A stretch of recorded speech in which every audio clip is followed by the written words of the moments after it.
If you're an Apple nerd like me, a feature that was leaked on the new iOS 13 for Apple iPhones and iPads is going to change your life for the good and possibly the bad.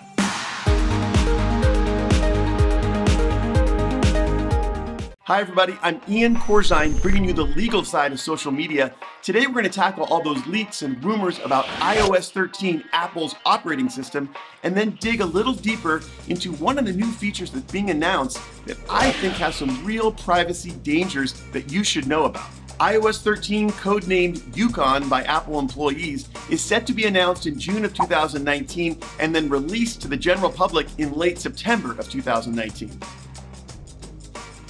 iOS 13 is said to have a new dark mode, which I'm excited about because it looks cool, but also they say that it will save battery life on your iPhone and iPad. With these new OLED screens, they don't have to light up the pixels as much in the blacks, and so that's going to save battery life. There may even be an always-on feature in the new iOS 13, which would report back always the date, the time, maybe your next appointment, crucial information for your day. iOS 13 is said to have a redesigned home screen. The current rendition of the home screen has been around since the beginning of the iPhone. It would be great to be able to move around app icons, maybe stack documents on the desktop, make your life more efficient with the iPhone.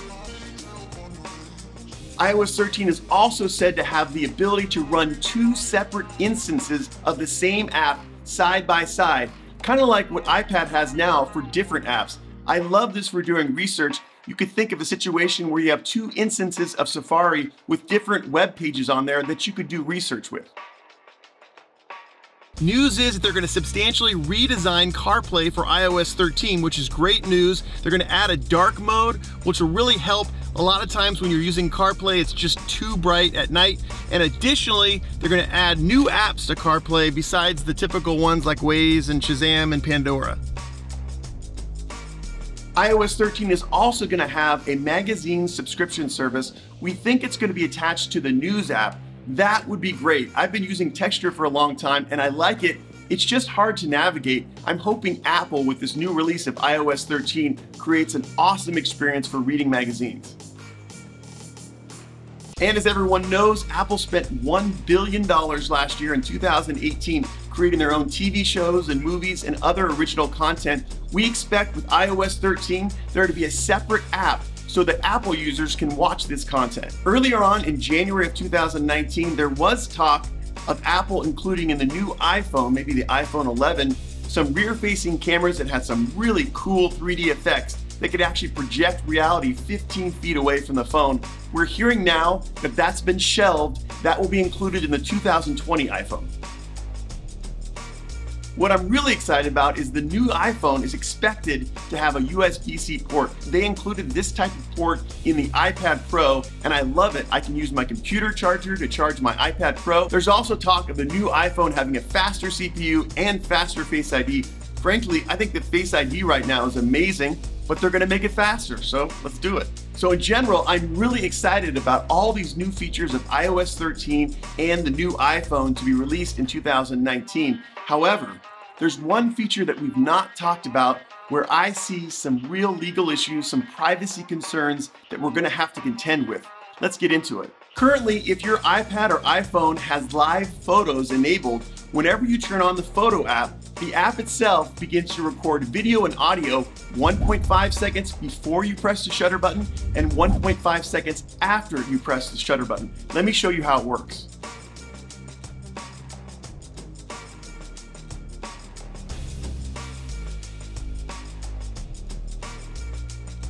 Now, Apple says that the live photo, video, and audio stays on the iPad or iPhone natively.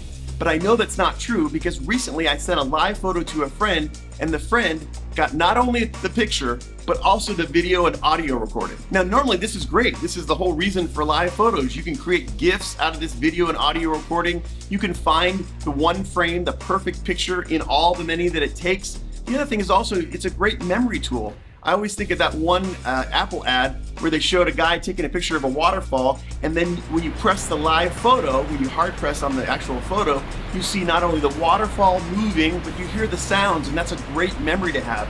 So live photo is a great function, but there are some privacy concerns with live photo, and I see them come out in two different occasions. The first one is you're trying to take a picture of a particular object, and as you move toward the object and press the shutter button, the iPhone is actually capturing video for that 1.5 second period, and it unintentionally captures a sensitive document or a sensitive subject that you don't want to publicly disclose. The other privacy problem with live photo is when you unintentionally capture audio that you don't want publicly disclosed when you take your photo. Shane Dawson just recently came out with his Conspiracies documentary, and he discussed this exact problem. Turn on my live thing. Okay, ready? 1, 2, 3. Okay, ready? 1, 2, 3.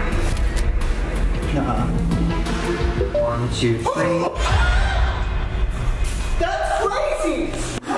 I think of the situation where you're at a party taking lots of photos and you're capturing 6 seconds of video per photo and audio. Some of those conversations that you capture in your photos, the people involved might not want it publicly disclosed, and there could be some issues about violations of their rights to privacy. Being a lawyer, my mind always goes to potential crimes and civil liabilities. I was thinking that people could use live photo for a bad purpose. They could pretend to take photos, but intentionally capture audio and video of people in a gathering and use that information for a bad purpose. So this new potential iOS 13 feature, extended live photo, has me pretty concerned. You know, as Americans, we're all guaranteed the right of privacy under the 4th Amendment to the Constitution. And with this increased recording time in this potential new feature of iOS 13, I could see lots of potential for violations of the right of privacy. I can see lots of potential for more lawsuits. Think about it.